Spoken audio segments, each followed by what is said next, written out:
পাবনার সাথে একজন হুজুরের ফাঁসি হয়ে গেছে। আমি কোর্টে দাঁড়িয়ে আমি একজন উকিল মানুষ সাক্ষী দিয়েছিলাম, উনি এই করেছে ওই করেছে, উনি ধর্ষণ করেছে, উনি এই করেছে সেই করেছে। সেদিন আমার ছেলের চাকরির জন্য, সেদিন আমার ছেলের জজ ব্যারিস্টার হওয়ার জন্য আমি কথাটা বলেছিলাম। কিন্তু আজকে কোরআন শরীফ দিয়ে বলতেছি কথাটা আমি ঠিক বলি নাই, মিথ্যে কথা বলেছি। আর এই মিথ্যা সাক্ষী দেওয়ার কারণে আল্লাহ আমার পরে গজব নাজিল করেছে। আমার এই রোগ দুনিয়ায় কেউ ভালো করতে পারবে না, কারণ আমার সাক্ষীর কারণে একজন আলেম ফাঁসিতে ঝুলেছে। যাদের দিলে কি ভালো লাগে না? কোরআন ভালো লাগে না। যাদের চোখে আলেম ওলামা কোরআন ভালো লাগে না, যাদের কানে আজান ভালো লাগে না, কোরআনের আজান ভালো লাগে না, এরা হলো কয়ফিয়ে জানোয়ারের মতো, চতুষ্পদ জন্তুর মতো। তালি বলুন তো গরুর কখান পা? তাহলে ধলি নেরামেরা গরুর মতন। এবার বলুন তো ছাগলের কখান পা? ধরি নিলাম ওরা ছাগলের মতন। কারা? যাদের দিলে কোরআন ভালো, যাদের চোখে আলেম ওলামা ভালো, যাদের কানে আজান ভালো, ওরা হলো চতুষ্পদ জন্তু ছাগলের মতন। এবার আর একটু নিচে নেমে যান, বলুন তো কুকুরির কখান পা? তাহলে ওরা হলো কুকুরির মতো। বালহুমাদাল, তার চাইতে আরো নিকৃষ্ট।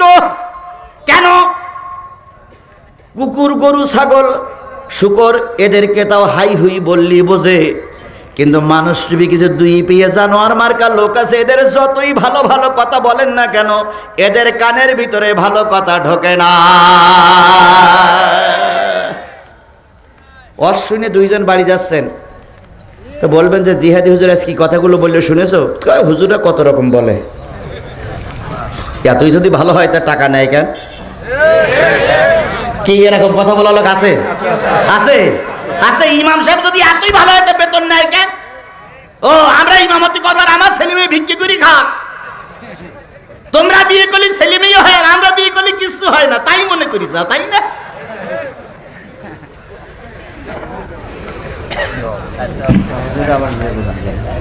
হ্যাঁ, হুজুর আবার বিয়ে করবে কেন? মা কি এ কেমন রসুল যে বাজারেও যায় আবার না, বাজারেও যায় আবার খানা পিনাও খাই, কেমন রসুলে? এদের ভাষা তাই, কথা বলেন ঠিক না বেটি? তাহলে যাদের দিলে কোরআন ভালো লাগবে না, তারা যদি জাহান্নামে যায়, তাহলে আমি কোরআন থেকে আলোচনা করব। যদি কারোর দিলে ভালো না লাগে, আল্লাহর ভাষায় আপনি দোজখী,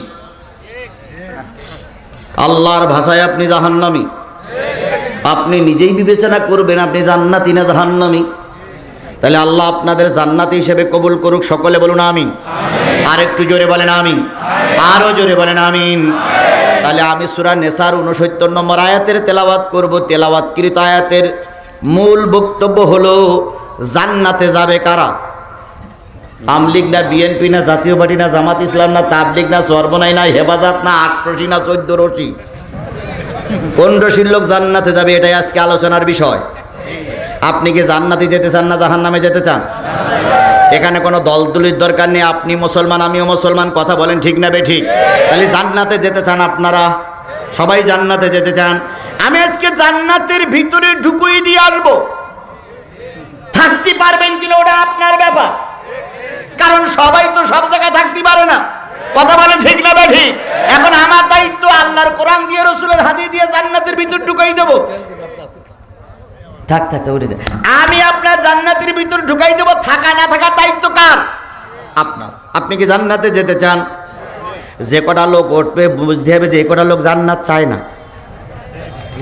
মোনাজাতের আগে যে কটা লোক যাবে মনে করতে হবে কটা লোকের জান্নাত দরকার নাই। যেটা যাবে তার বলবেন ভাই জান্নাত যদি তোমার দরকার না থাকে তা আসলে কেন?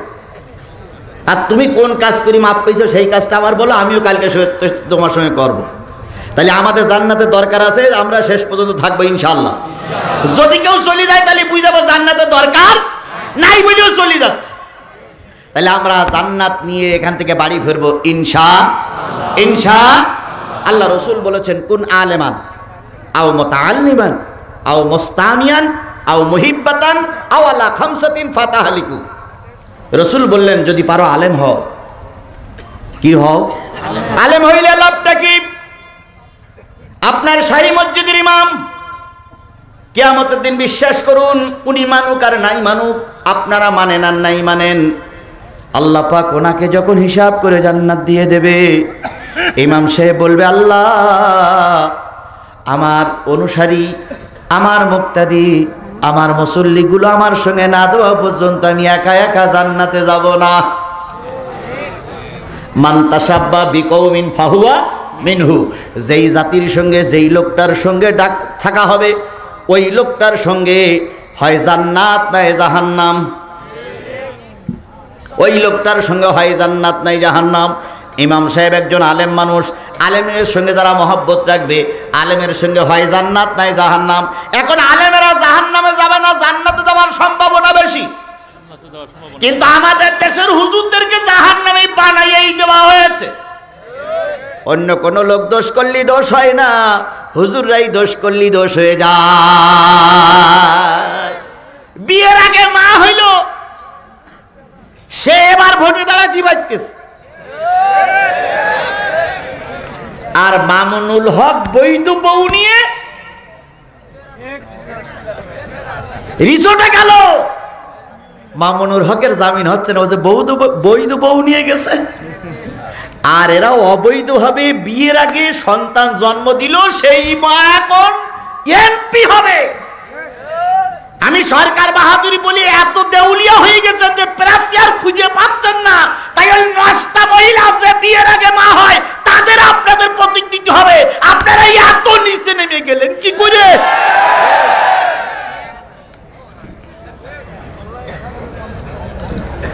বাংলাদেশের সবচেয়ে পুরাতন দল যেটি, তারাই এখন ক্ষমতায়। তাহলে তাদের দলে কি কোনো প্রার্থী নেই? জেলখানার থেকে কোটি টাকা দিয়ে নেতা কিনে নিয়ে নির্বাচনের একদিন আগে বের করিয়ে আপনার প্রতীক তারে দিয়ে তারে ভোটে দাঁড়াইতে হবে। কেন আপনারা দলে কোনো নেতা নেই?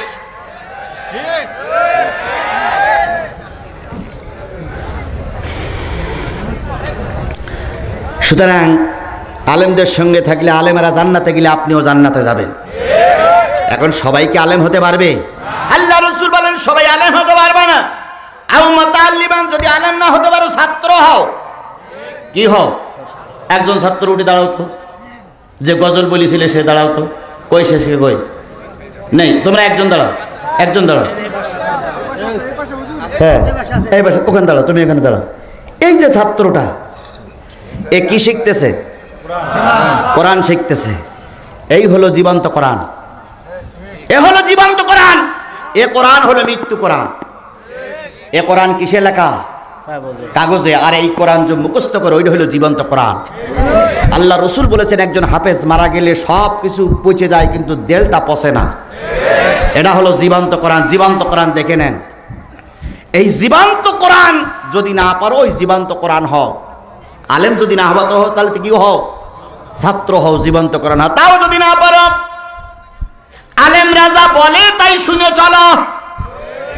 এটাও যদি না পারো, আলেম ওলামাদের পরে মহব্বত রাখো, আলেম ওলামাদের সঙ্গে মিলেমিশে চলো। এখন আলেম ওলামা মানে আমি শাহী মসজিদের ইমামকে ভালোবাসি, শাহী মসজিদের ইমামকে ভালোবাসি, শাহী মসজিদের ইমামকে ভালোবাসি, শাহী মসজিদের ইমামকে ভালোবাসি। ইমাম না খেয়ে মসজিদে সিটটান হয়ে পড়ে আছে। আপনি যেই বললেন হুজুর কি খবর, কয় 3 শ্বাস খাওয়া হয় না। কয় খাওয়া হোক আর না হোক, আমি আপনার ভালোবাসি, আমি আমার ভালোবাসি। এটা কি ভালোবাসা হলো? ভালোবাসা হলো? বরং কীভাবে ভালোবাসা হবে?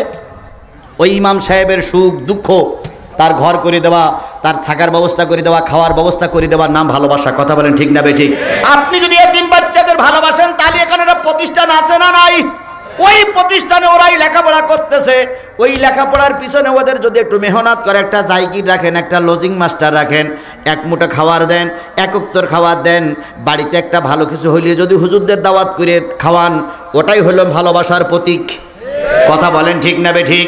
এই ভালোবাসা দিয়ে প্রতিষ্ঠানটা টিকে আছে। এই প্রতিষ্ঠানের সরকার প্রতি বছর 2 লাখ কোটি টাকা দেয়। দেয় দেয় তাহলে আজকের এই প্রতিষ্ঠান যদি বন্ধ হয়ে যায়, কোরআন বন্ধ হয়ে যাবে। আজকে সরকার চাচ্ছে লেখাপড়ার জায়গায়, দেখেছেন তো লেখাপড়া কিভাবে শেখাচ্ছে? তারপরে ক্রিং ক্রিং, তারপরে ব্যাং চলতেছে, ব্যাং। এইভাবে করে আজকে ছাত্রগুলোরে শেষ করা হচ্ছে। কথা বলেন ঠিক না বেঠিক? আর হবেই বা না কেন? যে ব্যক্তি ইঞ্জিনিয়ার না, তার যদি ইঞ্জিনিয়ারিং দেওয়া হয়, তাহলে ও তো কিছু বুঝবে না।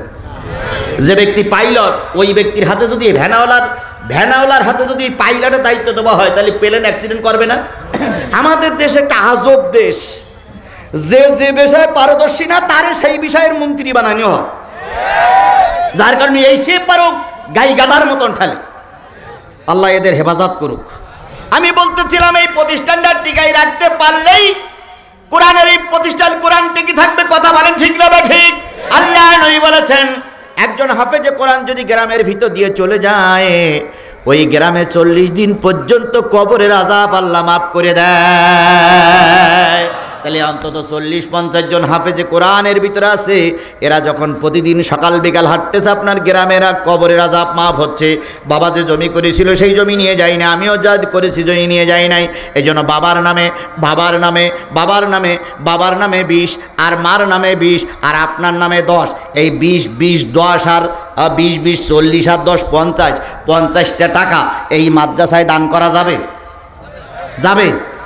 50টা টাকা কার পকেট আছে? হাত তোলেন যে 50 টাকা আছে। যদি হাত না তোলেন, এই হাত তোলার আগে শোনেন, যদি না হাত তোলেন কিয়ামতের দিন বলবে আল্লাহ হাত তুলেছিল কিন্তু এই কোরআন প্রতিষ্ঠার করার জন্য, কোরআন বাঁচানোর জন্য ওরা টাকা দেয়নি, ওরা সাংঘাতিক রিপোর্ট, এই জন্য টাকা দেবেন কিনা ওরা আপনার ব্যাপার। এই হাত কিন্তু কিয়ামতের দিন আপনার পক্ষেও সাক্ষী দিতে পারে, বিপক্ষে সাক্ষী দিতে পারে। এই জন্য এই কোরআনিয়া মাদ্রাসার জন্য 50টা টাকা কার পকেটে আছে? হাত তোলেন দিন, কার পকেটে আছে? পকেটে যারা আছে হাত তোলেন। যদি না তোলেন এই হাত বলে বিপক্ষে সাক্ষী দেবে, না দিলে আমি জোর করে নিতে পারবো না, কিন্তু কার পকেটে আছে তাই দেখতে চাই। এই হাতগুলো সব পকেটে যাবে, আমিও পকেটে দিচ্ছি, সব পকেটে যাবে, সব পকেটে যাবে। পকেটে দেন। যদি মনে করেন যে হুজুর, আরে ভাই রাখেন না, যদি মনে করেন যে হুজুর আমার কাছে 50 টাকা নেই, 20 টাকা দেন। যদি মনে করেন যে 20 টাকা না 10 টাকা দেবো, তাও দেন। যদি মনে করেন হুজুর আপনি 50 টাকা চেয়েছেন, আমি আমার বাপ মারে এত ভালোবাসি যে বাবার নামে 50, মার নামে 50, 100 টাকা দেবো। আমার বাবার নামে 500, মার নামে 500, 1000 টাকা দেবো। বাবার নামে 5000, মার নামে 5000, 10,000 টাকা দেবো, দিতে পারেন। কিন্তু সবাইকে এই মাদ্রাসায় শরীক থাকতে হবে কোরআনের জন্য। আমি হাত পেতেছি কোরআন, আমি পেতেছি আপনার কাছে কি? আপনার সামনে আমি নিয়ে এনেছি কি? এরা কি বলেন তো? এই কোরআনের পরে 10 টাকা করে 20 টাকা টাকা দিতে পারবেন আপনি? দেবে পারবেন? আচ্ছা, কারা কারা বের করেছেন হাত তোলেন, কারা কারা বের করেছেন হাত তোলেন, কারা কারা বের করেছেন হাত তোলেন, কারা কারা বের করেছেন হাত তোলেন। এই যে লোকগুলো হাত তোলেন এদের কাছে টাকা নাই। ও ভাই আল্লাহ কিন্তু দেখতেছে, আল্লাহ কিন্তু দেখতেছে, আল্লাহ কিন্তু দেখতেছে ভাই। টাকা নিয়ে বাড়ি যাবার আগে কিন্তু মরণ হয়ে যেতে পারে, আল্লাহ বলো গজব দিতে পারে ভাই। এই জন্য কেউ মাহরুম করবেন না। টাকাটা উঠাইয়া আমি হুজুরদের হাতে দিয়ে হুজুরের মুখের দিকে, চেহারার দিকে তাকে আমি খুব কষ্ট পেয়েছি। আজ 7-8 দিন 15 দিন 10 দিন ধরে উনি মেহনত করতেছে, বলতেছে হুজুর প্রায় 2.5 লাখ টাকা খরচ। যদি এই টাকা না ওঠে কালকে আমাকে হয়তো এখান থেকে চলে যেতে হতো, ভিকিরে সাজতে হবে। হুজুরের এই মুখের চেহারার দিকে তাকে, বাচ্চাদের টাকায় খুব মায়া লেগেছে। আমি অন্য অন্য জায়গায় 100 টাকা করে দিই, আমি নিজে 500 টাকা বের করেছি।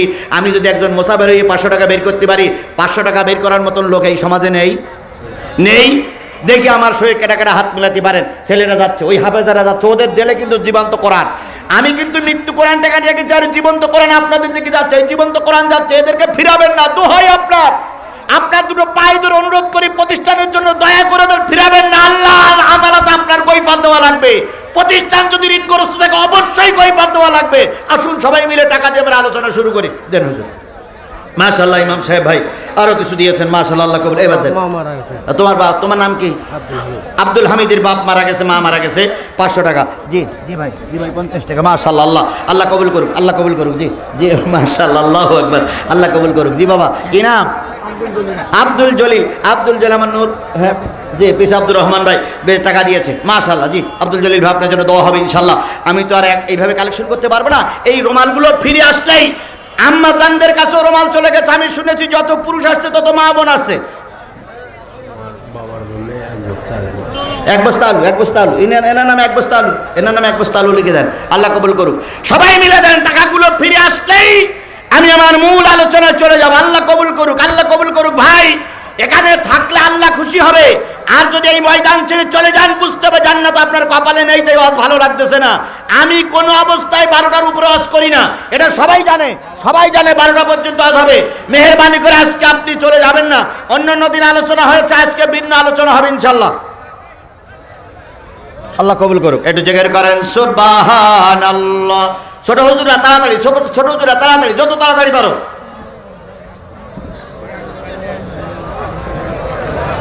আল্লাহু আকবার। সুবহানাল্লাহ আলহামদুলিল্লাহ। এই লোকদের কাছ থেকে যদি 1 লাখ টাকা, জিল্লুর রহমান পিতা মাতার জন্য 5,000 টাকা, জিল্লুর রহমান মা বাবার জন্য 5,000 টাকা, জোরে বলেন মারহাবা, নারে তাকবীর। আল্লাহ কার দান কোন জায়গায় কবুল করে ভাই বলা যায় না। কারোর টাকা যাত্রায় কবুল হয়, কারোর টাকা চার দোকানে কবুল হয়, কারোর টাকা সিনেমায় কবুল হয়, কারোর টাকা কোরআনের মাহফিলে কবুল হয়। কথা বলেন ঠিক না বেঠিক? আল্লাহ, হ্যাঁ হ্যাঁ, মাহবুবুর রহমান 500 টাকা। তাড়াতাড়ি বের করে রাখেন, ছেলেরা যাওয়ার সাথে সাথে দিয়ে দেবেন। মা বোনদের কাছে স্বেচ্ছাসেবকের ছেলেরা চলে গেছে, স্বেচ্ছাসেবক বাহিনী চলে গেছে, মা বোনেরা দয়া করে আপনারাও দিবেন। আল্লাহ আপনাদের কবুল করুক। সবাই মিলে বলুন আমিন।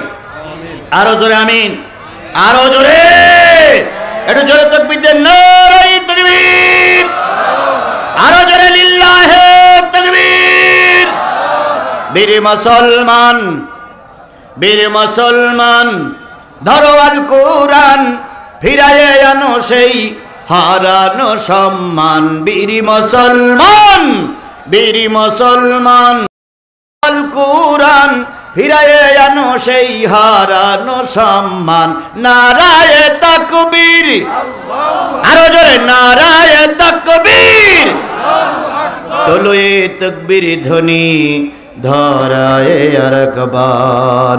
যে আওয়াজ শুনে ওরে মুসলমান, ভয় কাঁপিত কাফের ও বেঈমান। তোলো সে তাকবীর। ফারুক, ফারুক, জি জি জি, নারায়ে তাকবীর, আরো জোরে লিল্লাহে তাকবীর।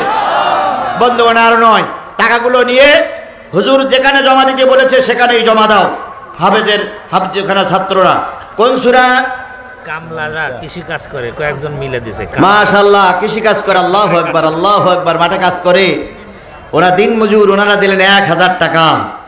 আল্লাহ ওনাদের শান্তি দাও, আল্লাহ ওনারাই শান্তিতে আছে, যত অশান্তি যে। আসনের ভিতরে 151টা আসন পাইলেই যদি সরকার গঠন করা যায়, তাহলে 18 কোটি মানুষের ভিতরে যদি 9.5 কোটি মহিলা হয়, আম্মা জানেরা কেন ক্ষমতায় যাবে না? যাচ্ছেও তাই। এক আম্মা ক্ষমতায় ছিল, আর এক আম্মা শুধু ঠ্যাং ধরে টানতো, নিচে নাম, নিচে নাম, নিচে নাম, নিচে নাম। এখন এক আম্মা বসে আছে, আর এক আম্মা বলতে নেমে যা, নেমে যা, নেমে যা।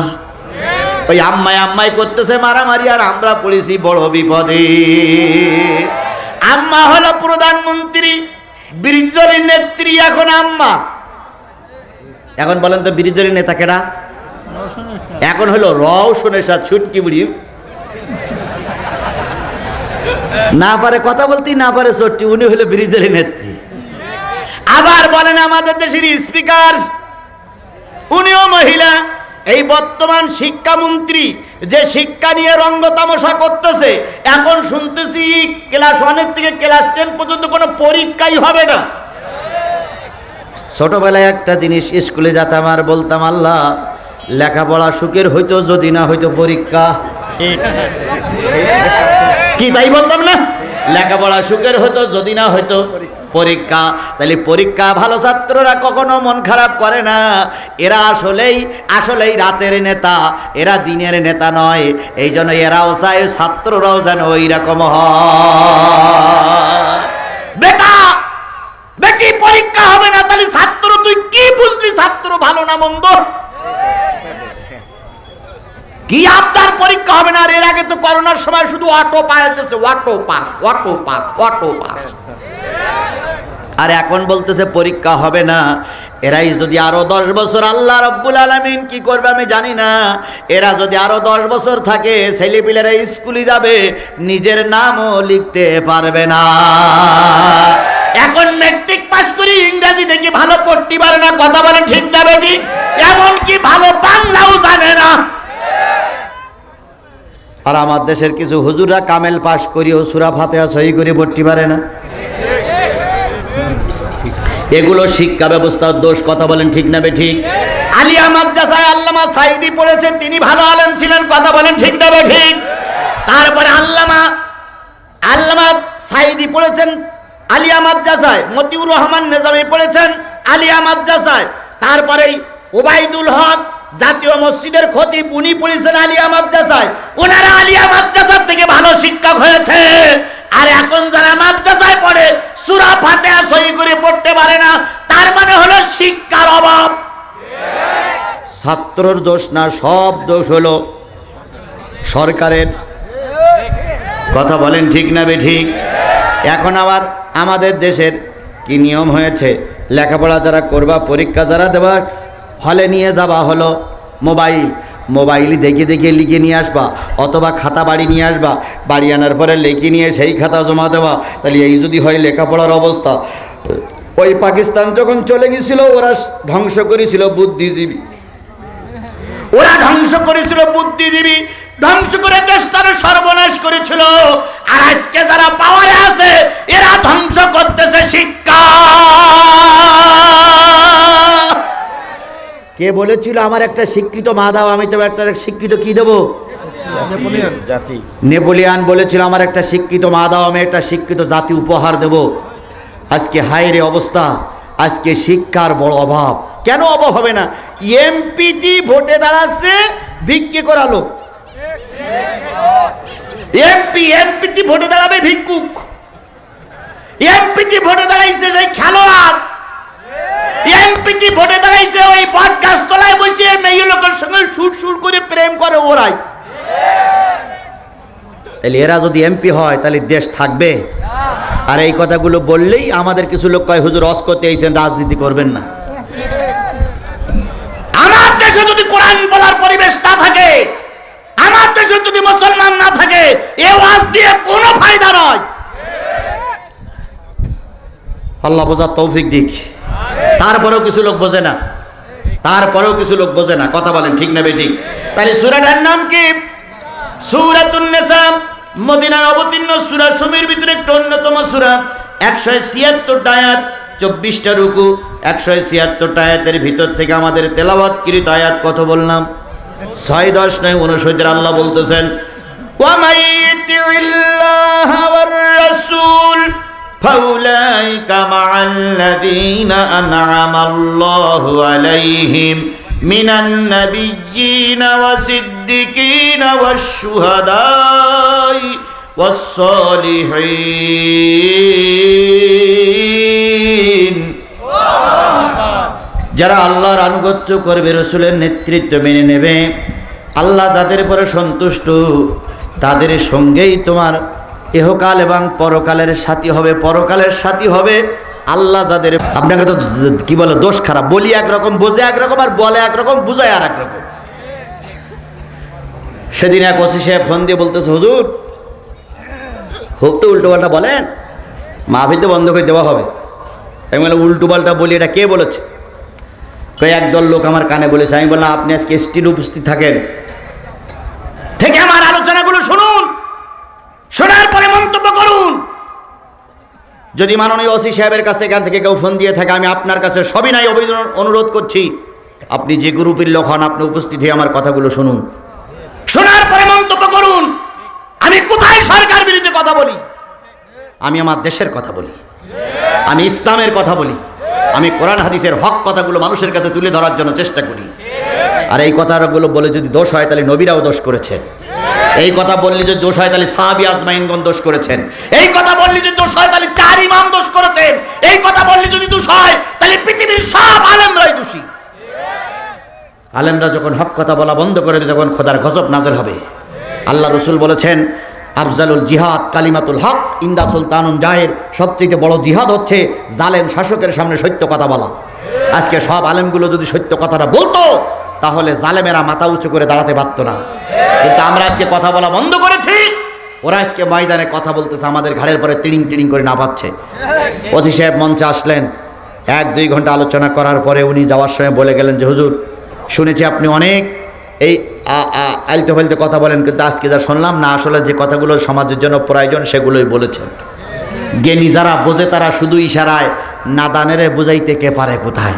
আমার ভাইয়েরা, আল্লাহ রাব্বুল আলামিন বলেন আল্লাহ যাদের পরে সন্তুষ্ট তাদের ভিতরে ছিল নবী, নবীরা যাবে জান্নাতে, এর ভিতরে কোনো সন্দেহ নাই। আদম আলাইহিস সালাম থেকে মুহাম্মদ সাল্লাল্লাহু আলাইহি সাল্লাম পর্যন্ত সব নবীরা কোথায় যাবে? আরো জোরে বলেন, সব নবীরা কোথায় যাবে? এখন নবীদের সঙ্গে আমরা জান্নাতে যেতে চাই, কথা বলেন ঠিক না বেঠিক?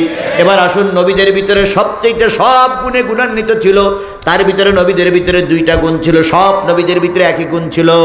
এক নম্বরে, কোন নবী বেনামাজি ছিল না। কোন নবী কি ছিল না? আদম আলাইহিস সালাম নামাজি, নূহ আলাইহিস সালাম নামাজি, ইব্রাহিম আলাইহিস সালাম নামাজি, দাউদ আলাইহিস সালাম নামাজি, সুলাইমান আলাইহিস সালাম নামাজি। তাহলে নবীদের সঙ্গে যদি জান্নাতে যেতে চাও, তাহলে সর্বপ্রথম কাজ হবে নামাজ কাজা করা যাবে না। সর্বপ্রথম কাজ কি? নামাজ কাজা করা যাবে না। আর রসুল শেষ কথা বলেছিল আসসালাত, আসসালাত, নামাজ, নামাজ, নামাজ। ওই নামাজ কাজা করা যাবে না। আল্লাহ নবী বলেন, যারা 5 ওয়াক্ত নামাজ পড়বে আল্লাহ রাব্বুল আলামিন তাদের 4টি পুরস্কার দান করবে। কয়টা? 1 নম্বর পুরস্কার, যারা নামাজি তারা সব জান্নাতি। 2 নম্বর পুরস্কার হলো নামাজি জাহান্নামে যাবে না। 3 নম্বর পুরস্কার, নামাজি যারা তাদের কবরের আযাব মাফ। 4 নম্বর, যারা নামাজি তারা ঈমানদার হয়ে মৃত্যুবরণ করবে। কয়টা পুরস্কার? তাহলে এই 4টে পুরস্কার যদি আপনার আমার হয়ে যায়, দুনিয়ার কিছুর দরকার আছে? সাহাবীরা বলেন, ইয়া রাসূলুল্লাহ, সেই 4টে পুরস্কার কি কি একটু বলে দিন। আল্লাহ নবী বললেন, 1 নম্বর, জান্নাতের চাবি তুমি হাতের ভিতরে পাবা। কয় কি করে? কয় বলো তো, 5 ওয়াক্ত নামাজের ভিতরে ফরজ নামাজ কয় রাকাত? ও আমার শেরপুরীর মুসলমানেরা, আমি আপনাদের কাছে জিজ্ঞেস করি, 5 ওয়াক্ত নামাজের ভিতরে ফরজ নামাজ কয় রাকাত? এই 17 রাকাতের ভিতরে 1 ওয়াক্ত নামাজ পড়ি আমরা ওয়াজ শুনতে বসেছি, সেটা কোন ওয়াক্ত? বেলা ডুবলে একটা ওয়াক্ত নামাজ পড়েছিলাম, সেটা কিসের নামাজ? মাগরিবের ফরজ নামাজ কয় রাকাত? এশার ফরজ নামাজ কয় রাকাত? এই 4 আর 3 7 রাকাত নামাজ কোন নারী আর পুরুষ 10 বছর বয়সের থেকে শুরু করে মৃত্যুর আগ পর্যন্ত যদি ইচ্ছা করে কাজা না করে, নবী আমার বলেন, যদি নামাজের হক আদায় করে, নারী আর পুরুষ নামাজ আদায় করে, মৃত্যুর সাথে সাথে 7টা জাহান্নামের দরজা ওই ব্যক্তির জন্য আল্লাহ বন্ধ করে দেবে। আওয়ামী লীগ, বিএনপি, জাতীয় পার্টি, জামাত ইসলাম, ইসলামের শাসনতন্ত্র তাবলীগ করার প্রয়োজন নাই। 5 ওয়াক্ত নামাজের ভিতরে মাগরিবের নামাজ আদায় করেন, এশার নামাজ আদায় করেন। এশার আর মাগরিবের নামাজ যে ব্যক্তি কন্টিনিউ আদায় করবে, নারী হোক আর পুরুষ হোক, মৃত্যুর সাথে সাথে 7টা জাহান্নামের দরজা তার জন্য কি হয়ে গেল? তাহলে আমরা এখানে বসেছি জাহান্নামে যাব না, কথা বলেন ঠিক না বেঠিক? আর আমি আগেই বলেছিলাম, আজকে আলোচনা হবে জান্নাতের ভিতরে ঢুকুনি আলোচনা। এবার বলুন তো, জোহরের ফরজ নামাজ কয় রাকাত? আসরের ফরজ নামাজ কয় রাকাত? আল্লাহ নবী বলেন, 10 বছর বয়সের পর থেকে শুরু করে কোনো নারী আর পুরুষ যদি ইচ্ছা করে কাজা না করে, আর কাজা হওয়ার পরেও যদি তওবা করে অথবা পড়ে নেয়, এই জোহরের আর আসরের নামাজ যারা ঠিক মতন আদায় করবে, মৃত্যুর সাথে সাথে 8টা জান্নাতের চাবি তার হাতের ভিতরে ঢুকাই দেওয়া হবে। বান্দা বান্দি, তুই যে জান্নাতে যেতে চাই ঢুকে পড়। তাহলে জান্নাতে যেতে গেলে আসরের নামাজ আর জোহরের নামাজ পড়া লাগবে, কথা বলেন ঠিক না বেঠিক? তাহলে জোহর আর আসর কয় রাকাত? 4 আর 4 8 রাকাত। জান্নাত কয়টা? 8টা। তাহলে দোজখ বন্ধ হলো, জান্নাতের দরজা খোলা হলো। এবার আর কোনো পুরস্কারের দরকার আছে? আছে? আর কিছু দরকার আছে? তাহলে আগামী কাল থেকে জাহান্নাম বন্ধ করতে গেলে মাগরিবের নামাজ আর এশার নামাজ পড়বেন, আর ভেস্তে যেতে গেলে আসরের নামাজ আর জোহরের নামাজ পড়বেন। তাহলে ভেস্ত তো পেয়ে যাবেন, জাহান্নাম বন্ধ হয়ে গেল। তাহলে আর কোনো ওয়াজ চলবে? কথা বলে না মুসলমান? আর কিসের ওয়াজ করবো আমি? এ তো হয়েই গেছে। জান্নাতের দরজা খোলা হয়ে গেছে না, জাহান্নামের দরজা বন্ধ হয়ে গেছে না। এতটুকুই যথেষ্ট যদি আপনি আমল করেন। আর যদি আমল না করেন, সারা রাত ধরে ওয়াজ শোনার ভিতরে কোনো ফায়দা নাই। তাহলে আমি কি আপনাদের পায়ে ধরে, কোরআন শরীফ আমার ভিতরে আছে তাই আপনারা আমার এই চেয়ারে বসাইছেন। আমার সম্মানিত বড় ভাই প্লাস্টিক চেয়ারে বসে আছে, আমার কষ্ট লাগতেছে। আমার এই চেয়ারে বসে আছেন, কোরআন শরীফ আছে তাই নাকি? আমার ভিতরে একটু কোরআন শরীফ আছে তাই তো আমার এই চেয়ারে বসাইছেন। আমি আপনার পায়ের পরে দুটো হাত থেকে, কদমের পরে দুটো হাত থেকে বললাম, বাবা মৃত্যু হবেই, কবরে যেতেই হবে। তোমার সরকার শেখ হাসিনা, তোমার দলীয় লোক খালেদা জিয়া, তোমার দলীয় লোক মতিউর রহমান নিজামী, তোমার দলীয় লোক এরশাদ, কেউ তোমার কবরে যাবে না, তোমাকেই যেতে হবে। সুতরাং তোমার কবরের হিসাব তোমাকেই দিতে হবে। কোরআন শরীফ বুকে নিয়ে পায়ের পরে হাত থেকে বললাম, বাবা জান্নাতে যেতে গেলে জোহরের নামাজ, আসরের নামাজ কাজা করো না। দোজখ বন্ধ করতে গেলে মাগরিবের নামাজ, এশার নামাজ কাজা করো না। আমার এই দাবিটাকে আপনারা মেনে চলতে পারবেন? পারবেন? পারবেন? কারা কারা পারবেন একটু হাত উঁচু করে আল্লাহরে দেখান যে আল্লাহ আল্লাহ আজকে এই লক্ষাধিক মানুষের সামনে 50,000 60,000 মানুষের সামনে মমতা করতেছি, যতদিন বেঁচে আছি নামাজ কাজা করব না। বাবা হাত তোলো বাবা, আল্লাহ আজকের এই নামাজের ওসিলা হেদায়েত দিতে পারে। বাবা হেদায়েত দেওয়ার মালিক আল্লাহ, আমি হেদায়েত দিতে পারবো না, হেদায়েতের দেওয়ার মালিক কে? আল্লাহ। তাহলে কয়েকটা নামাজের কথা বললাম, বাকি আছে কয়েকটা। ওই ওয়াক্তটার নাম কি? ফজরের ফরজ নামাজ কয় রাকাত? আল্লাহ নবী বলেন এই 2 রাকাত নামাজ যদি কোনো ব্যক্তি ঠিক মতন আদায় করে আল্লাহ পাক তার 2টা পুরস্কার দেবে। 1 নম্বর পুরস্কার তার কবরে আযাব হবে না, 2 নম্বর পুরস্কার সে ঈমান নিয়ে মরবে। তাহলে ফজরের নামাজে যদি ঈমান নিয়ে মরার সুযোগ দেয়, কবরের আযাব যদি বন্ধ হয়ে যায়, তাহলে 5 ওয়াক্ত নামাজের ভিতরে সব যদি পাওয়া যায়, আমরা ইচ্ছা করে নারী পুরুষ আর ওই নামাজ কাজা করব? আল্লাহ আমাদের কবুল করুক, সকলে বলুন আমিন। তাহলে সব নবীদের 2টা সুন্নাত ছিল, কোন নবী বেনামাজি ছিল না। আর 2 নম্বর আর একটা অনুরোধ করব, সবাই মিলে শোনেন, যুবকেরা শোনো, যুবক তোমাদের কাছে বড় অনুরোধ। আল্লাহ রাসূল বলেছেন সব নবীদের একটা সুন্নাত ছিল, কোন নবী দাড়ি কাটে নাই, কোন নবী দাড়িতে খুদ দেই নাই, কোন নবী দাড়ি কেটে কেউ নবী হয়নি। কিন্তু আমার দেশে দাড়ি কেটে পিছায় বসে। এখন বর্তমান 88 যিনি পীর ফয়সাল, শাহজাদা ফয়সাল, ওনার দাড়ি লম্বা না চুল লম্বা? মানে দাড়ি পিছন দিকে উঠেছে, দাড়ি সামনের দিকে উঠিনি, দাড়ি পিছন দিক। কোন নবী দাড়ি কাটি নাই, সুবহানাল্লাহ বলেন। কিয়ামতের দিন একটা দাড়িওয়ালা মানুষের বিচার হয়ে যাবে, দাড়ি নিয়ে কেউ রোজে মহাশরে ময়দানে উঠতে পারবে না, তারপরও বিচার হয়ে যাবে। বিচারে ওই লোকটা জাহান্নামী বলে ঘোষণা হবে। তখন ওই লোকটি বলবে, ফেরেশতা জাহান্নামে যাওয়ার আগে আমার নবীর সঙ্গে একটু দেখা করার সুযোগ দাও। ফেরেশতাকে তখন বলবে, তোমার নবীর সঙ্গে দেখা করার দরকার নেই, তোমার আমলনামা দেখে বিচার হয়ে গেছে, তুমি জাহান্নামী। কয় তারপরে নবীর সঙ্গে দেখা করার সুযোগ দাও। এইবার নবীর সামনে যেয়ে বলবে, ইয়া রাসূলুল্লাহ, শেরপুরের খিকিন্দার মাহফিল থেকে শুনেছিলাম কোনো ব্যক্তি, কোনো নবীরা দাড়ি কাটি নাই। আর আল্লাহ রসুল বলেছেন যে ব্যক্তি আমার একটা সুন্নতের মহব্বত করবে সে ব্যক্তি আমাকে মহব্বত করলো, আর যে ব্যক্তি আমার মহব্বত করলো সে আমার সঙ্গে জান্নাতে থাকবে। সেই দিন থেকে ইয়া রাসূলুল্লাহ আপনার এই দাড়ি রসুলের এই সুন্নতে খুল লাগাই নাই, যদি দয়া করে একটু সুপারিশ করতেন আমি জান্নাতে চলে যেতাম। নবী তখন বলবে, আল্লাহ যেহেতু আমার উম্মত আমার কথা শুনে দাড়িতে খুল লাগাই নাই, আমি আমার উম্মতের জন্য সুপারিশ করতেছি, আমার উম্মতকে তুমি জান্নাতে দিয়ে দাও। কোনো একজন ভাই, আমার প্রিয় ভাই, আমি আপনার বুকে টেনে নেব, কোনো একজন ভাই কি আছেন এমন একটু বলতে পারেন যে হুজুর 30 বছর 35 বছর 40 বছর দাড়ি কেটেছি, আজকে শুনলাম দাড়ি কাটার লোকদেরকে আল্লাহ রসুল একসঙ্গে জান্নাতে নিয়ে যাবে, আমি আর দাড়িতে খুল লাগাবো না।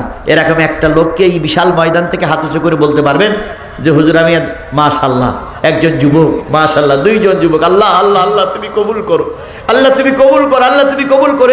যারা যারা একটু দাড়ি রাখার নিয়ত করেছেন হাত তোলেন তো, মাশাআল্লাহ, হুজুর একটু দোয়া করে দেন, এদের জন্য দোয়া করে, আল্লাহ আল্লাহ তুমি কবুল করো, আল্লাহ তুমি কবুল করো, আল্লাহ তুমি কবুল করো, আল্লাহ তুমি কবুল করো, আল্লাহ এদেরকে তোমার রাসূলের উম্মত বানায় নাও। আল্লাহু আকবার। নিয়ত করুন, মনে মনে নিয়ত করুন, কারণ কোন নবী দাড়ি কাটেন নাই, কথা বলেন ঠিক না বেঠিক?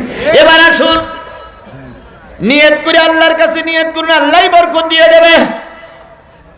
এবার আসুন যে জিনিসটা বোঝাতে চাচ্ছিলাম সেটা হলো আল্লাহ নবী সাল্লাল্লাহু আলাইহি সাল্লাম নবীদের 2টা গুণ, একটা হলো 5 ওয়াক্ত নবীরা নামাজ কাজা করেন নাই, আর নবীরা কোনো নবী দাড়ি কাটেন নাই, কথা বলেন ঠিক না বেঠিক? এবার আসুন নবীদের পরীক্ষা বেশি হয়েছে না কম হয়েছে? আরো জোরে বলেন, কম না বেশি? হযরত ইব্রাহিম আলাইহিস সালাম নবী হওয়ার কারণে জাতির আব্বারে ন্যাংটো করে পিঠমোড়া দিয়ে বেঁধে উল্টো করে বেঁধে আগুনের ভিতরে ফেলানো হলো। ইব্রাহিম খলিলুল্লাহ আগুনে পড়ে জিবরিল আমিন এসে কয়, দোস্ত কোনো সাহায্যের প্রয়োজন আছে কিনা? জিবরিল ডাক দিয়ে বলে, তোমার সাহায্যের প্রয়োজন নাই, তোমার যিনি আল্লাহ, আমার যিনি আল্লাহ, তিনি আমাকে সাহায্য করলে করুক, না করলে না করুক, দুঃখ নাই, তবু কোনো মাখলুকের কাছে সাহায্য চাইবো না। 4 শ্রেণীর মানুষ জান্নাত যাবে, তার ভিতরে নবীদের বর্ণনা হচ্ছে। আপনারা উঠতেছেন কেন 2 জন? বসুন বাবা, বসুন বসুন, দোয়া হবে। আমার ভাইরা, নবীদেরকে আল্লাহ সর্বপ্রথম জান্নাত দিয়েছেন। ইব্রাহিম আলাইহিস সালাম জান্নাতি, তিনি জাতির পিতা। এত কষ্ট করে তিনি জান্নাতে এত কষ্ট করেছেন, তিনি ইমানের পরীক্ষা দিয়েছেন। এবার আসেন নূহ আলাইহিস সালামের কথায় যাই। নূহ আলাইহিস সালামকে আল্লাহ কষ্ট দিয়েছেন। ইউনূস আলাইহিস সালামের বেলায় যাই। ইউনূস আলাইহিস সালামকে আল্লাহ মাছে খেয়েছেন, তারপরও তিনি ঈমান হারা হন নাই। এইজন্য আল্লাহ রাব্বুল আলামিন বলেছেন সর্বপ্রথম যারা জান্নাতে যাবে তারা কি? নবী। তারা কি? আচ্ছা, আমরা কি নবী হতে পারবো? এই মুসলমান কথা বলেন, আমরা কি নবী হতে পারবো? তাহলে আমরা নবীর কাতারে নেই, কিন্তু নবীদের সঙ্গে থাকতে পারি। দুটো কাজ করি, একটা হলো 5 ওয়াক্ত সালাত আদায় করে, আর একটা হলো দাড়ি রেখে। 1 নম্বর পর্ব শেষ। 2 নম্বর নবীজিন ওয়া সিদ্দিকিন। 2 নম্বরে যারা জান্নাতে যাবে তারা হলো সিদ্দিক। সিদ্দিক মানে কি? এই মুসলমান কথা বলেন, সিদ্দিক মানে কি? আরো জোরে বলেন, সিদ্দিক মানে কি? সিদ্দিক তারে বলা হয় যে কোর্টের বারান্দায় দাঁড়িয়ে মিথ্যা সাক্ষী দেয়। এরা সিদ্দিক বলে? আচ্ছা, এর নাম যদি হয় আবু বকর সিদ্দিক, আর যদি কোর্টের বারান্দা দাঁড়িয়ে মিথ্যা সাক্ষী দেয়, কি সিদ্দিক হতে পারলো? জোরে বলেন, সিদ্দিক হতে পারলো? এরা মিথ্যাবাদী সিদ্দিক আমাদের সমাজে আছে না নাই? ওই যে রাজশাহীতে রংপুরি এক সিদ্দিক চোর ধরা পড়িল না? এই যুবকেরা মনে আছে? সিদ্দিক চোর ধরা পড়িল। সিদ্দিক চোর, চোর কিন্তু ওর নাম কি? তাহলে সিদ্দিক মানে সত্যবাদী। ও চুরি করেছে, তাহলে ও কি সত্যবাদী হতে পারলো? পারলো? আমি পাবনায় একজন উকিলের সঙ্গে দেখা হলো। উকিলকে বললাম, কি ব্যাপার উকিল ভাই, আপনার এক ঠ্যাং উঁচু আর এক ঠ্যাং নিচে কেন? তার মানে পায়জামা একটা গোটো করে রেখেছে আর একটা নিচে করে রেখেছে। তুমি আমার বলছে, জিয়াদি ভাই আমার এই পায়জামা উঁচু আর নিচে আপনি দেখলেন কি করে? দেখা যাচ্ছে তো। তিনি বললেন যে ভাই আমার এক পায়ে ক্যান্সার হয়েছে। ভালো করে বোঝো মুসলমান, শেরপুরের মুসলমান, আমার এক পায়ে কি হয়েছে? ক্যান্সার হয়েছে। আপনি সরকারি দলের লোক, আপনার ছেলে একজন জজ আর একজন ম্যাজিস্ট্রেট, আপনার পায়ে ক্যান্সার হয়েছে, এটা সারা তো আন্টুর ব্যাপার। কোরআন শরীফ সামনে। উনি বললেন, হুজুর আমি বাংলাদেশের যত ডাক্তার সব ডাক্তার দেখাইছি, ভালো হয়নি। ভারতে গেছিলাম, ভালো হয়নি। তারপরে বিশ্বের বহু ডাক্তারের দেখাইছি, ভালো হয়নি। শেষ পর্যন্ত ওনারা বলে দিয়েছেন আপনি আল্লাহ আল্লাহ করেন, আল্লাহ যদি ভালো করে তাহলে হবে। তাই বললাম কোনো ডাক্তারে ভালো করতে পারলো না, কারণটা কি? উনি বললেন, হুজুর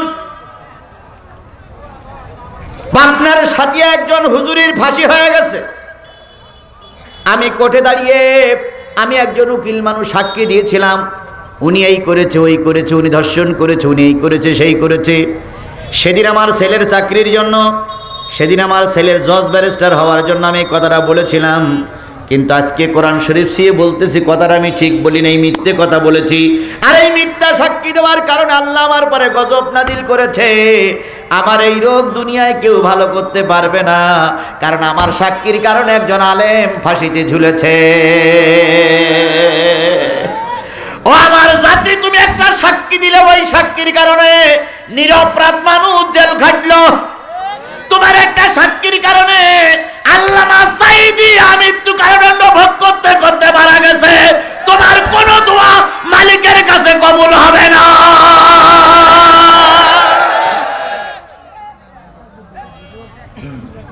তোমার একটা ভোটে চোর ক্ষমতায় গেল, তোমার একটা ভোটে ডাকাত ক্ষমতায় গেল। কথা বলেন ঠিক না বেঠিক? তোমার ভোট দেওয়ার অধিকার ছিল একটা, তুমি তো চাও 70টা। 69 জন লোকের হক নষ্ট করেছ। তুমি যত বড় সিদ্দিক নামদারি হও না কেন, তোমার দোয়া মালিক কবুল করবে না। লা ঈমানা ইল্লা মা আমানাত লাহু। ওই ব্যক্তির ঈমান নাই যার আমানতদারি নাই। তাহলে আপনার অধিকার ছিল একটা সিল মারা, আপনি 43 সেকেন্ডের ভিতরে 57টা সিল মেরেছেন। আপনি যদি তাহাজ্জুদের নামাজ পড়েও কাঁদেন, হজ যদি 41 বারও করেন, আর যদি মাদ্রাসা মসজিদ 107টাও করে দেন, আমি সাদা কাগজে লিখে দিতে পারি আপনি যে 69 জন লোকের হক নষ্ট করেছেন, ওরা যদি কিয়ামতের দিন মাপ না করে আপনি জাহান্নামী, আপনি জাহান্নামী, আপনি জাহান্নামী। আমি কোরআন শরীফ শুয়ে আল্লাহর কাছে একটা নালিশ করব, আল্লাহ বিগত 2টা বছরে আমি ভোট দিতে গেছিলাম, কোনো বছর আমি ভোট দিতে পারিনি। যারা আমাদের মতন লোকদেরকে এই কাজ থেকে নিবৃত্ত রেখেছিল, দুনিয়ার কোন আদালতে বিচার পাইনি, আল্লাহ তোমার আদালতে বিচার দিলাম, তুমি বিচার করো। ওপেনলি বিচার করা লাগবে, ওদের বিচার না করা পর্যন্ত আমি জান্নাতেও যাব না, জাহান্নামেও যাব না। সেদিন কিভাবে পালাও আমরাও দেখে নেব। আজকে তো বন্দুকের নলে আমাদের কথা বলতে দিচ্ছ না, বন্দুকের নলে আমাদের অনেক কিছু করতেছো, কথা বলেন ঠিক না ঠিক? কিছু লোক কিন্তু ভেবে ভুলে বড় হচ্ছে। ঠিক আছেন তো আপনারা? ঠিক আছেন তো আপনারা? যার যা আছে তাই নিয়ে তৈরি থাকতে হবে, কথা বলেন ঠিক না ঠিক? যদি বলি যদি এমন পরিবেশ আসে তারা বাধা দেবে, আমরাও বাধার মোকাবেলা করব, তবে বাতিলের কাছে আমরা মাথা বিক্রি করে দেব না। সিদ্দিক শুধু নাম থাকলেই হবে না, সত্যবাদীর কাজ করা লাগবে, কথা বলেন ঠিক না ঠিক? উকিলিরা সাধারণত মিথ্যার আশ্রয় বেশি নেয়, আবার যে ভালো উকিল নেই তাও না, মিথ্যার আশ্রয় বেশি নেয়। এখন এক লোক হত্যা মামলা, একটা মার্ডার মামলার আসামে উকিলের কাছে গেছে, বড় উকিল, যে বলেছে যে স্যার হত্যা আমি করেছি, কিন্তু আপনি বড় উকিল বলে আপনার কাছে এসেছে, আপনি যদি দয়া করে আমাকে বাঁচাই দিতে পারেন, যা টাকা লাগে তাই দেব। উকিল বলেছে ঠিক আছে, তুমি 1 লাখ টাকা নিয়ে এসো, যেদিন শুনানি হবে ওই দিন তোমার আমি কিছু বুদ্ধি শিখাই দেবো, ওই বুদ্ধি অবলম্বন করবা, আমি তোমাকে যে কায়দায় হোক বাঁচাই নিয়ে আসবো। উকিলের কাছে গেছে সকালবেলা, উকিল বলেছে যে তোমার যখন জজ বা ম্যাজিস্ট্রেট জিজ্ঞেস করবে তুমি কি খুন করেছিলে, তুমি বলো হুম। কেন খুন করেছিলে? হ্যাঁ। কি দিয়ে খুন করেছিলে? হুম। কোন সময় খুন করেছিলে? হ্যাঁ। তোমার সঙ্গে আর কেরা ছিল? হুম। রাতে খুন করেছিলে? হুম। দিনে খুন করেছিল? হ্যাঁ। এই হুঁ আর হা ছাড়া আর কিছু বলবা না। উকিল কিন্তু বুদ্ধি শিখিয়ে দিয়েছে। কি বুদ্ধি? হুঁ আর হা। তো এখন আসামি যত সময় কোর্টে গেছে, জজ সাহেব জিজ্ঞেস করতেছে খুন করেছিল? হুম। কেন খুন করেছিল? হ্যাঁ। কোন সময় খুন করেছিল? হুম। এই হুঁ আর হা বলার পরে এবার উকিল বলতে স্যার এটা পাগল, ব্রেন খারাপ, হুঁ আর হা ছাড়া কিছু জানে না। স্যার পাগলের কোনো বিচার আদালতে করার মতন আইন আমার দেশে নাই। তো ম্যাজিস্ট্রেট সাহেব লিখলো পাগল বেকসুর খালাস। তো এবার কাঠগড়াতে নামতে স্যার উকিল হাত ধরে যেয়ে বলতে দেখলে উকিল একটু চিনে শুনে ধরতে হয়। তখন মক্কেল কাছে হুম, চলো চেম্বারে চলো, কয় হ্যাঁ। টাকা কত নিয়েছে? কয় হুম। কয় তোমার সঙ্গে আর কেটা আছে? কয় হ্যাঁ। কিরে আমি বুদ্ধি শেখাই দিলাম, সেই বুদ্ধি তুই প্রয়োগ করতেছিস? কয় হুম হ্যাঁ হুম হ্যাঁ হুম হ্যাঁ বলতে বলতে রিক্সা উঠে চলে গেল। এও পেল না, ও একটা মিথ্যার সাক্ষী দিয়ে ওই লোকটা বিপদ থেকে মুক্তি হয়ে গেল। এরকম মিথ্যা সাক্ষী দেওয়া, মিথ্যা কথা বলা, মিথ্যা পাণ্ডিত্য অর্জন করার জন্য মিথ্যা বলির আওড়ানো লোক আমার সমাজে আছে না নাই? আরো জোরে বলেন আছে না নাই? বড় হুজুর মারা গেছেন, ওনার ছেলে একটা স্ট্যাটাস দিয়েছে, ওনাকে বলা হয়েছিল হুজুর আপনি যে দলে আছেন শুধু ওই দলটা বন্ধ করে দেন, ওই দল করা লাগবে না, শুধু ওই দলটা বন্ধ করেন, নতুন একটা দল করেন, নতুন একটা দল করেন, আপনাকে সেই দলের আমির বানিয়ে দেওয়া হবে, যত মামলা আছে সব মামলা নিষ্কলুষ করে দেওয়া হবে, সব মামলা আপনাকে মুক্তি দেওয়া হবে। শুধু সত্য হচ্ছে আপনি যে দলে আছেন ওই দলটার থেকে বেরিয়ে এসে নতুন একটা ইসলামী দল করেন, আপনি যা চান তাই পাবেন। আল্লামা সাঈদী বড় হুজুর শুধু এই সত্যটা মেনে নেই নাই, তাই তাকে জেলের ভিতরে পুশ করে ইনজেকশন দিয়ে মেরে দেওয়া হলো। কথা বলেন ঠিক না ঠিক? আজকে একই মামলায় দেখতেছি, একই মামলা ফখরুল ইসলাম আলমগীর সহ 100 কতজন লোক জেলের ভিতরে গেল। এক মির্জাপুর জামিন পেল 29 তারিখে, 30 তারিখে নমিনেশন সাবমিট করলো, 30 তারিখে মির্জাপুর জামিন পেয়ে নব কি বলে প্রতীক পেয়ে গেল। আর যারা ওই ওদের কথা মেনে নেয় নাই তারাই এখনো জেল খাটতেছে। হায় রে মির্জাফরের দেশ। এখন কুরবানি গরুর মতন কেনা বেচা হচ্ছে এমপি মন্ত্রীরা, সারা বছর গরু পাওয়া যায় না, জনগণ চিন্তা করে এবার মনে হয় গরু মোটেই পাওয়া যাবে না। ঠিক দেখবেন কুরবানির হাটে গরু সব উঠে যায়, তখন যার যত টাকা আছে সে তত টাকা দিয়ে গরু কিনে আনে। আর আল্লাহু আকবার, তাহলে টাকা থাকলে গরু পাওয়া যায়। এখন দেখতেছি টাকা থাকলে নেতা কেনা যায়।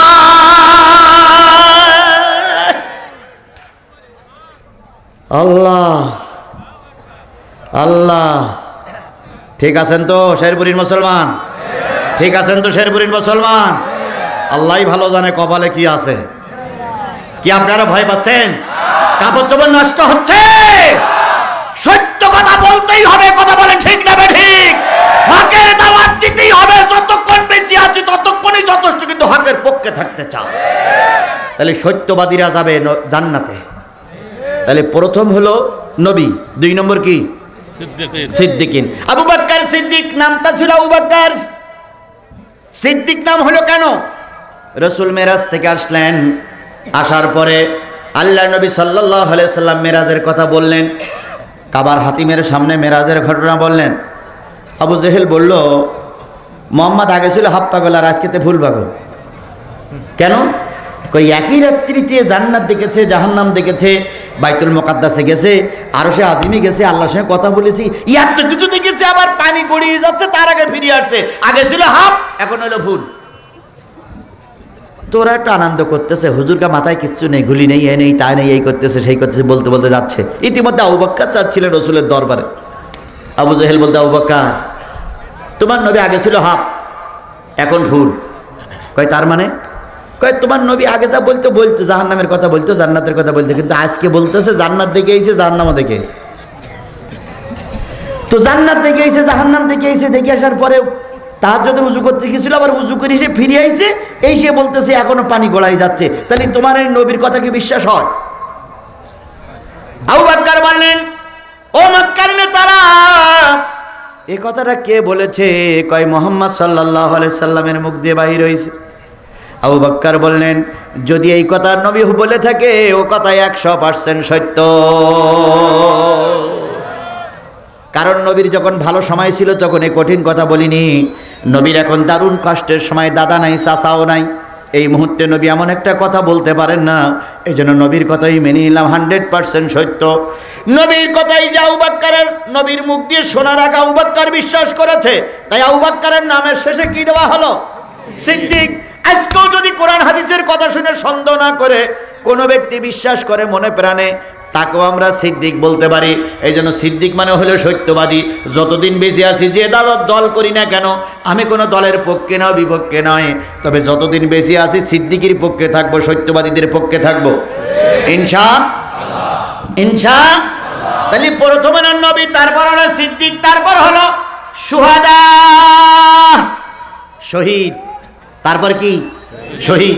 আচ্ছা বলুন তো ভাই, শহীদ শহীদ আমাদের দেশের কুকুর মরে গেলেও শহীদ। ওই যে রাজীব মারা গেল, রাজীব বলগার রাজীব, এও মারা গেল, এরপর বলা হলো যে এ হইল প্রথম শহীদ। আচ্ছা বলুন তো, শহীদ হতে গেলে কি লাগবে? ঈমান লাগবে। সর্বপ্রথম যে জিনিস, সেটা কি লাগবে? যার ঈমান নাই সে শহীদ হতে পারে না। কথা বলেন ঠিক না ঠিক? এই জন্য বাংলাদেশের বহুত নেতা মারা গেছে, সব নেতার প্রথমে শহীদই লেখা হয় না।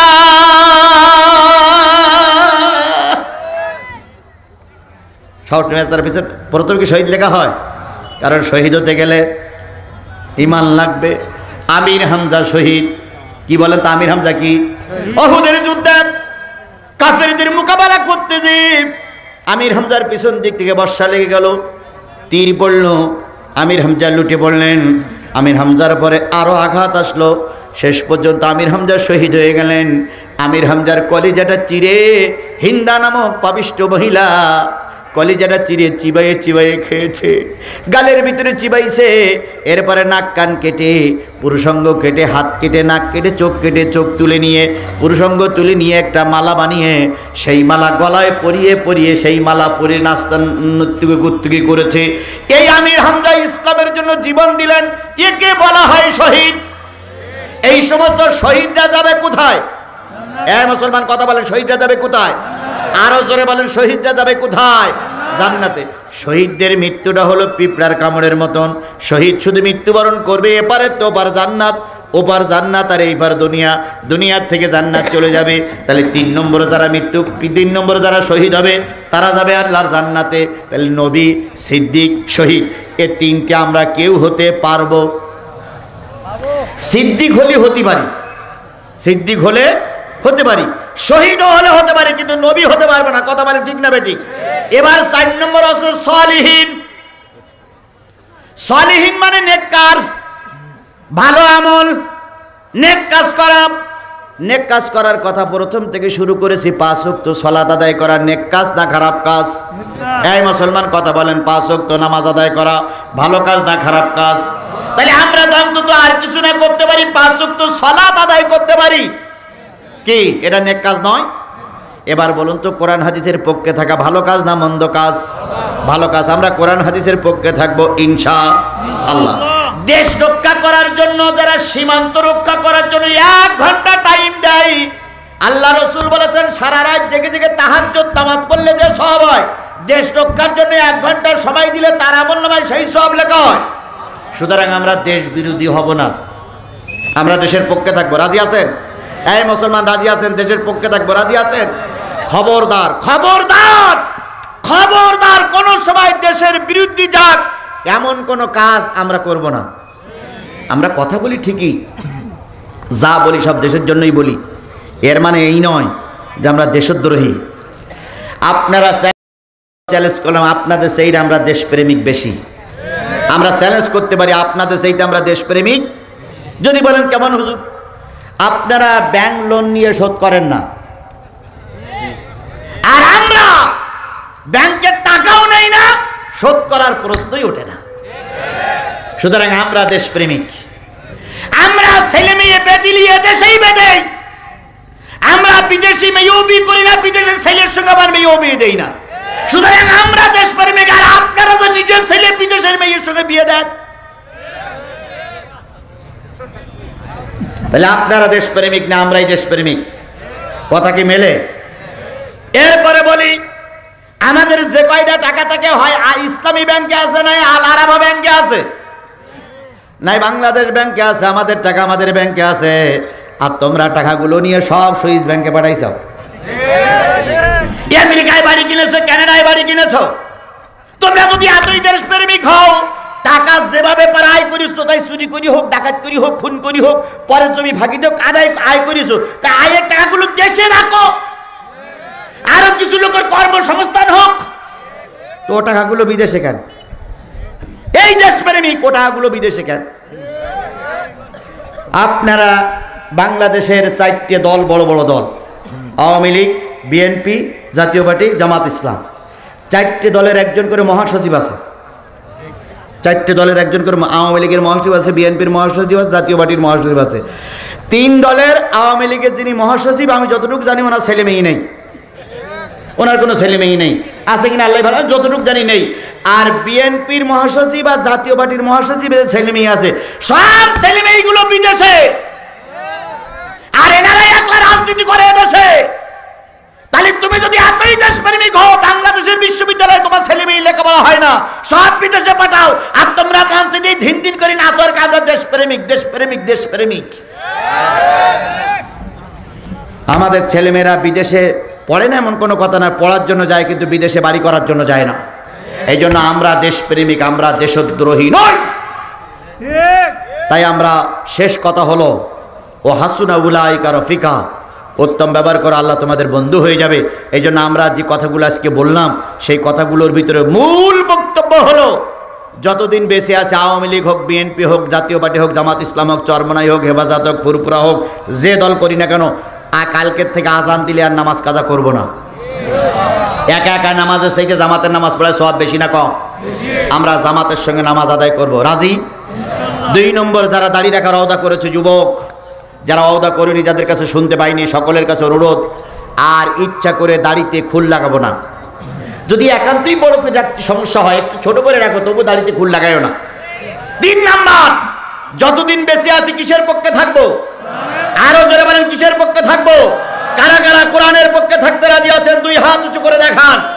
আওয়ামী লীগের বিপক্ষে যাতে বলিনি, বিএনপির পক্ষে থাকতে বলিনি, জাতীয় পার্টির পক্ষে বিপক্ষে যেতে বলিনি, জামাত ইসলাম করতে বলিনি, আমি কোরআনের পক্ষে হাত তুলতে বলেছি। তুমি যদি মুসলমানের বাচ্চা হয় অবশ্যই কোরআনের পক্ষে হাত তুলবা। কারা কারা কোরআনের পক্ষে থাকতে রাজি আছেন আল্লাহরে দেখাই দেন। আল্লাহ এই হাতগুলোরে তুমি কবুল করে নাও, আল্লাহ এই হাতগুলোরে তুমি কবুল করে নাও, আল্লাহ এই হাতগুলোরে তুমি কবুল করে নাও। গেল হলো 3 নম্বর। 4 নম্বর, জীবন চলে যাবে, ফাঁসির মঞ্চে উঠবো, তবু মিথ্যা কথা বলবো না, মিথ্যা সাক্ষী দেব না। আমার সঙ্গে আপনারা একমত? একমত? একমত? গেল 4 নম্বর। 5 নম্বর, সামনে একটা পরীক্ষা আসতেছে, যে পরীক্ষায় আমার দেশের 300 এমপি নির্বাচিত হবে। এই 300 এমপি নির্বাচন করতে গেলে যে ব্যক্তি দেশপ্রেমী বিভাগে যার হাতে দিলে এই দেশের, এই শেরপুরের উপকার হবে, আমি আমার বৈধ আমানতটা তাকেই দেব। কারোর চোখ গরমিতে, কারোর কান চোখ গরমি দেখে, কারোর নাক টানাটানি দেখে, কারোর টাকা খেয়ে আমার পবিত্র আমানত আমি খেয়ানত করব না। যদি দেবার ভালো লোক না পাই, সিদ্ধান্ত আমিই নেব, কিন্তু কারোর টাকার কাছে আমি আমার আমানত বিক্রি করব না। কারো চোখ রাঙানির কাছে আমি মিথ্যা, চোর, ডাকাত, গুন্ডা, বদমাইশকে আমি সাপোর্ট করি নেতা বানাবো না। আমার সঙ্গে কি আপনারা একমত? একমত? আল্লাহ আমাদের বোঝার তৌফিক দান করুক। সকলে বলুন আমিন। আরো জোরে বলেন আমিন। আমি কিন্তু সর্বপ্রথম 4টে কথা বলেছিলাম, আলেম হও, ছাত্র হও, আলেমদের সঙ্গে মহব্বত রাখো, আলেম রাজা শুনে চলবে। তাই সেই কথাগুলো আলেম রাজা বলে শুনে চলো। আল্লাহ এই 4টে কাজ আর এই 4টে কাজ আস্তে কাজ করে আমাদের জান্নাতি মেহমান হয়ে কবরে যাওয়ার তৌফিক দান করুক। ওমা তৌফিক ইল্লা বিল্লাহ ওয়া আখিরু দাওয়ানা আলহামদুলিল্লাহি রাব্বিল আলামিন। 19শে ডিসেম্বর মনে রাখবেন, চাপিলাপাড়া, কৈশুল্লা, দক্ষিণপাড়া, বাইতুর রহমানিয়া ওক্তীয় মসজিদের ওখানে আগামীকাল একটা মাহফিল আছে। শেওলাগাড়ি, শাহ কামালিয়া, কারামাতিয়া, খানকা শরীফে। ওখানে প্রধান বক্তা থাকবেন আমার প্রিয় ভাই হযরত মাওলানা মুখলেসুর রহমান বাঙালি, আর হলো হযরত মাওলানা গোলাম মোস্তফা। আল্লাহুম্মা আমিন। রব্বানা যালামনা আনফুসানা ওয়া ইল্লাম তাগফির লানা ওয়া তারহামনা লানাকুনান্না মিনাল খাসিরিন। রব্বানা ইন্নানা আমান্না ফাগফির লানা যুনুবানা ওয়া কিনা আযাবান নার। اللهم رب ارحمهما كما ربياني صغيرا وقل رب ارحمهما كما ربياني صغيرا। মহিয়ান গরিয়ান সর্বশক্তিমান আল্লাহ, তুমি তোমার কুদরতি নয়নে বিশাল কাফেলার দিকে তাকায় দেখো। আসরের পরের থেকে আলোচনা চলছে, দেখতে দেখতে কখন জানি রাত 12টা বেজে গেছে। দীর্ঘ সময় ধরে ধরে কোরআন হাদিসের আলোচনা চলেছে। আলোচনা শেষ করে আমরা সবাই মিলে হাত তুলেছি। এই কোরআনের মাহফিল আমাদের সকলের নাজাতের জরিয়া বানায়া দাও। গভীর রজনীতে হাত তুলেছি। কত লোকের মা নাই, কত লোকের বাবা নাই, কত লোকের দাদা দাদি নানা নানি অন্ধকার কবরে ঘুমায় গেছে। আল্লাহ, যাদের আপনজন কবরে ঘুমায় গেছে আল্লাহ, তাদের কবরগুলো তুমি জান্নাতের ঠিকানা বানায়া দাও। ও বাবু, অনেক দূর থেকে ছুটে এসে সূরা আন-নিসার 69 নম্বর আয়াতের পরে ভিত্তি করে কথা বলেছি। এই কথাগুলো বক্তা শ্রোতা সকলকে আমল করার তৌফিক দিয়ে দাও। আল্লাহ, হাফিজি মাদ্রাসা থেকে কোরআনের হাফেজ বেরিয়ে আসে আল্লাহ, এটা তো আমরা সবাই জানি। বিশেষ করে আল্লাহ খিকিন্দা এই মাদ্রাসাকে আল্লাহ তুমি কবুল করে নাও। আল্লাহ এই মাদ্রাসাকে কিয়ামত পর্যন্ত এখান জারি রেখে দাও। আমরা যা দান করেছি দানের বিনিময়ে আমাদের সকলের মনের সৎ নিয়তগুলো পূর্ণ করে দাও। আব্দুর রহমান হুজুরের ড্রাইভার আমার পিছনে, উনি ওনার বাপ মার জন্য দোয়া চেয়েছেন। আল্লাহ তুমি ওনার বাপ মাকে কবুল করে নাও। আল্লাহ, আমরা যে বাড়িতে মেহমান হিসেবে ছিলাম আল্লাহ, উনি ওনার সন্তান পরিবারের জন্য দোয়া চেয়েছেন। আল্লাহ তার পরিবারের পর রহমত নাজিল করে দাও। আল্লাহ, এই মাদ্রাসার মুহতামিম শিক্ষক মন্ডলী দীর্ঘ 1 মাস 1.5 মাস ধরে অক্লান্ত পরিশ্রম করেছে। আল্লাহ, এই প্রতিষ্ঠানটা টিকায় রাখার জন্য আল্লাহ তোমার এই প্রতিষ্ঠানের পরে তোমার খাস রহমত নাজিল করো। এই প্রতিষ্ঠানটা টিকে থাকার মতন ব্যবস্থা করে দাও। এখানে যত লোক এসেছিল আল্লাহ, সবাই সুস্থভাবে বাড়ি ফিরে যেতে পারে তৌফিক দিয়ে দাও। সকলের মনোবাঞ্ছা তুমি পুরা করে দাও। সকলের পর আল্লাহ সকলের আপনজনদের করে রাজাবগুলো মাফ করে দাও। আল্লাহ, আজ যদি কোনোদিন দেখা না হয় আমাদের জান্নাতের সিঁড়ি পরিচয় করাই দিও। আল্লাহ, আল্লাহ তুমি দয়া করে আমাদের সবাইকে কবুল করে নাও। দয়া করে সবাইকে কবুল করে নাও। দয়া করে সবাইকে কবুল করে নাও। 13ই ডিসেম্বর বীরপল্লী হাফিজিয়া মাদ্রাসায় আল্লামা তারেক মনোয়ার আসবে। আল্লাহ, তুমি আমাদের বড় হুজুরকে কবুল করে নাও। 13 ডিসেম্বর আল্লাহ এই মাহফিলকে তুমি কবুল করো। সুবহানা রাব্বিকা রাব্বিল ইজ্জাতি আম্মা ইয়াসিফুন ওয়া সালামুন আলাল মুরসালিন ওয়ালহামদুলিল্লাহি রাব্বিল আলামিন। আসসালামু আলাইকুম।